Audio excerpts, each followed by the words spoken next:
Hello friends, आज हम जानेंगे कि विकास किसे कहते हैं। विकास वो प्रक्रिया है जिसमें बच्चों में समय के साथ साथ शारीरिक, मानसिक, सामाजिक और संवेदनात्मक परिवर्तन आते हैं। ये बहुत ही इम्पोर्टेंट टॉपिक है और सीटेट और पीडी जो उत्तराखंड करा रही है उसमें बहुत इनसे सवाल आता है। ठीक है, तो जो ये परिवर्तन होता है वो परिवर्तन कैसा है? ये जो परिवर्तन है वो निरंतर है और कैसा है? क्रमबद्ध है और कैसा है? बहुआयामी।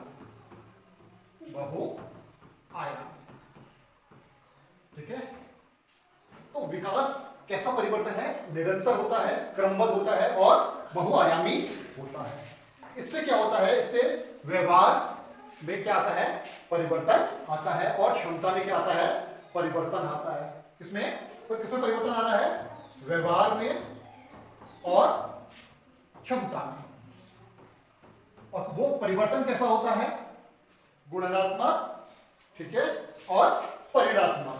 मतलब जो परिवर्तन होना चाहिए वो गुणात्मक होना चाहिए और परिणात्मक, मतलब उसका अच्छा परिणाम मिलना चाहिए। तब हम कहेंगे कि विकास हुआ है। ठीक है, तो विकास हुआ एक निरंतर, क्रमबद्ध और बहुआयामी प्रक्रिया है जिसमें व्यवहार और क्षमता में परिवर्तन होता है और उससे क्या रिजल्ट निकलता है कि वो परिवर्तन क्या होना चाहिए? गुणात्मक होना चाहिए और परिणात्मक होना चाहिए। ठीक है, तो इसके अंतर्गत हम चार चीजें पढ़ेंगे।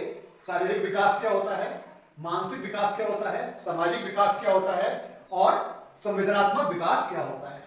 साथ ही साथ मानसिक विकास में एक जीन की विकास की अवस्था आती है जिससे बहुत से सवाल आते हैं। इसके लिए एक अलग से टॉपिक बना के एक्सप्लेन करेंगे। ठीक है, तो पहला है शारीरिक विकास।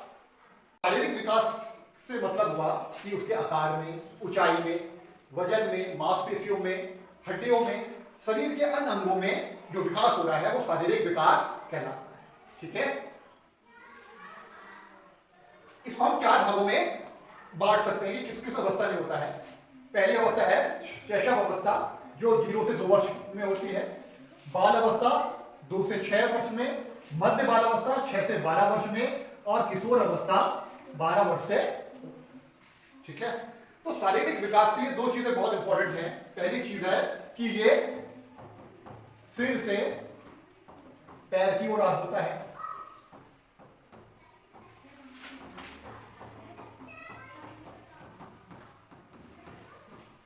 दूसरा क्या है? केंद्र से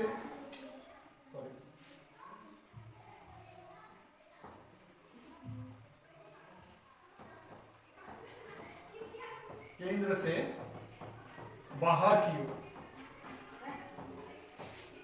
इसका मतलब क्या हो गया? मतलब जब बच्चा छोटा होता है तो सबसे पहले उसका विकास क्या हो रहा है? सर यानी उसका मस्तिष्क क्या हो रहा है? पहले डेवलप हो रहा है। उसके बाद ही उसके हाथ पैरों में क्या आती है? विकास होता है और वो खड़ा हुआ चलता, कोई चीज पकड़ना सीखता है और चलना सीखता है। तो क्या कहेंगे? सिर से पैर की ओर होता है। दूसरा केंद्र से बाहर की ओर। मतलब इससे क्या हुआ? केंद्र से बाहर की ओर पहले वो अपना हाथ चलाना सीखेगा, उसके बाद उसकी उंगलियों में उसको कंट्रोल मिलेगा। मतलब बच्चा जो छोटा होता है पहले वो अपना हाथ चलाना सीखता है और उसके बाद फिर वो उंगलियों से कोई भी चीज पकड़ना या कुछ और गतिविधियां करता है। तो इसका मतलब क्या है? जो विकास है शारीरिक विकास वो सिर से पैर की ओर होता है और केंद्र से बाहर की ओर होता है। तो इसकी जो मेन घटक है क्या है? ऊंचाई, वजन, मांसपेशियां, हड्डियां, शारीरिक संतुलन और इंद्रियां। इसके प्रभावित करने वाले कारक कौन कौन से हैं? आहार, जैसा आहार मिलेगा वैसे शारीरिक विकास होगा। व्यायाम, स्वास्थ्य, पर्यावरण, आनुवंशिकता, खेलकूद व गतिविधियां। अगर ये चीजें बच्चे के साथ पॉजिटिव हो रही हैं तो उसका शारीरिक विकास अच्छा होगा। सबसे ज्यादा जो तेजी से शारीरिक विकास होता है वो कौन सी अवस्था में होता है? शैशव अवस्था में, पहले नंबर पे। और दूसरे नंबर पे कौन सी अवस्था में होता है? किशोर अवस्था में। ये क्वेश्चन भी सीटेट में पूछा गया है।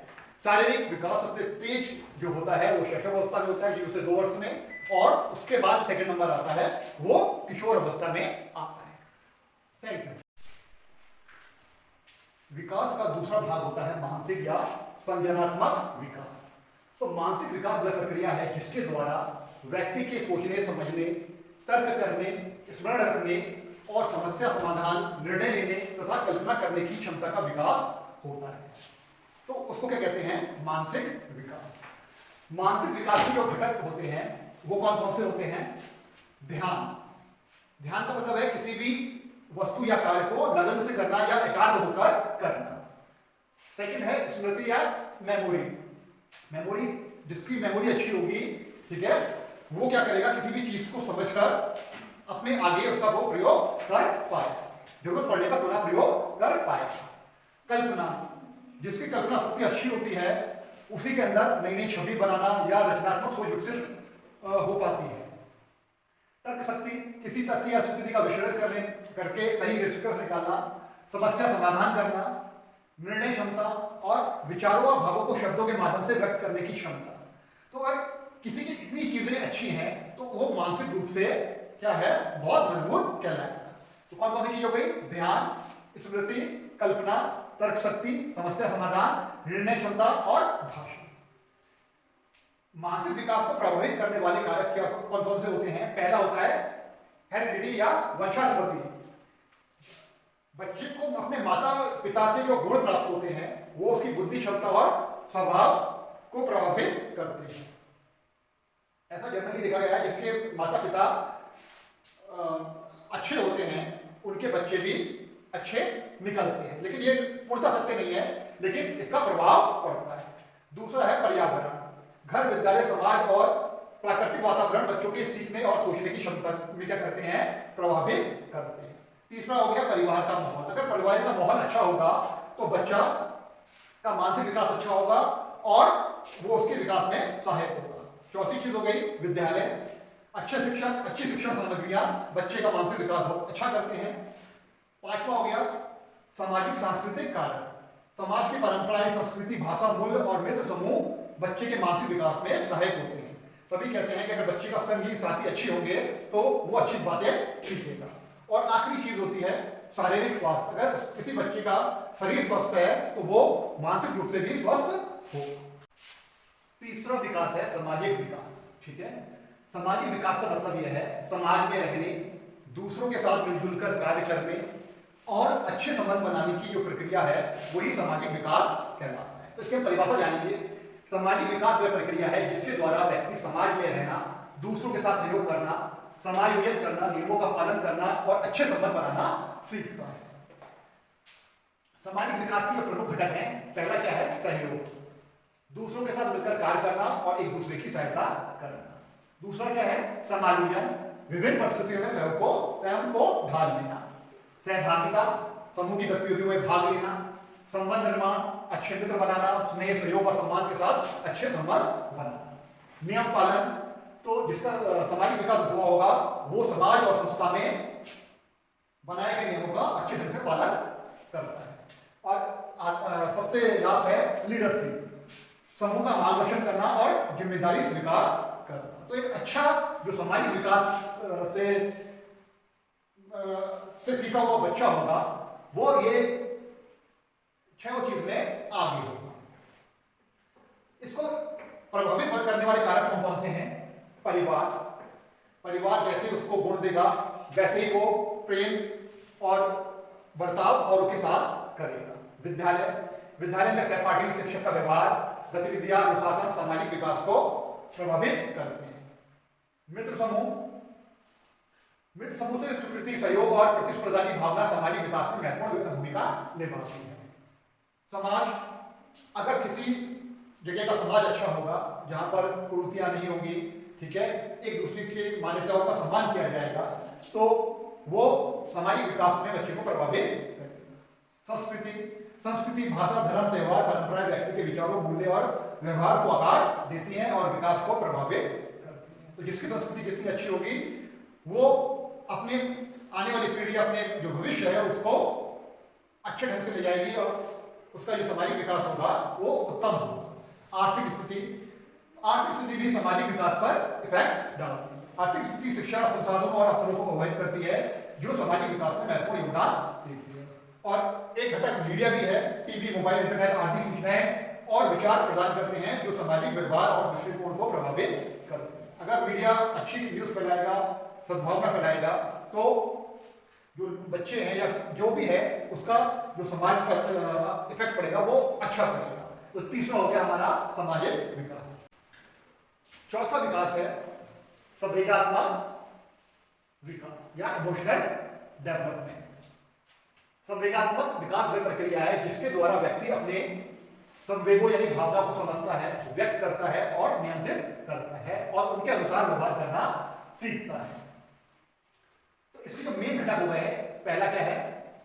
संवेगों की पहचान, अपनी और दूसरे की भावनाओं का पहचान करना, अभिव्यक्ति, भावना को उपयुक्त रूप से व्यक्त करना, संवेगों की समझ, संवेगों के कारण और परिणाम को समझना, संवेगों का नियंत्रण, भावना को नियमित और नियंत्रित करना, सहानुभूति, दूसरों की भावना को समझना और उसके प्रति संवेदनशील होना, सकारात्मक दृष्टिकोण, जीवन में आशावादी, संतुलित और सकारात्मक रहना, समायोजन, विभिन्न परिस्थितियों के स्वयं को ढालकर उचित व्यवहार करना। संवेगात्मक विकास को प्रभावित करने वाले जो कारक होते हैं वो कौन कौन से होते हैं? परिवार, ठीक है, विद्यालय, मित्र समूह, समाज, मीडिया, शारीरिक स्वास्थ्य और आर्थिक स्थिति, ठीक है। अगर किसी का इमोशनल डेवलपमेंट अच्छा हुआ होगा तो वो व्यक्ति संतुलित, प्रसन्न और आत्मविश्वासी बनता है, ठीक है। और संवेगात्मक रूप से वो मजबूत है तो वो मानसिक और सामाजिक संबंधों को मजबूत बनाता है। संवेगों को उचित नियंत्रण व्यक्ति को सफल और अनुशासित बनाती है। ये सहानुभूति, सहयोग और मानवीय मूल्यों के विकास में सहायक होता है। तो हमने चारों प्रकार के विकास समझ लिए और उनको जान लिया।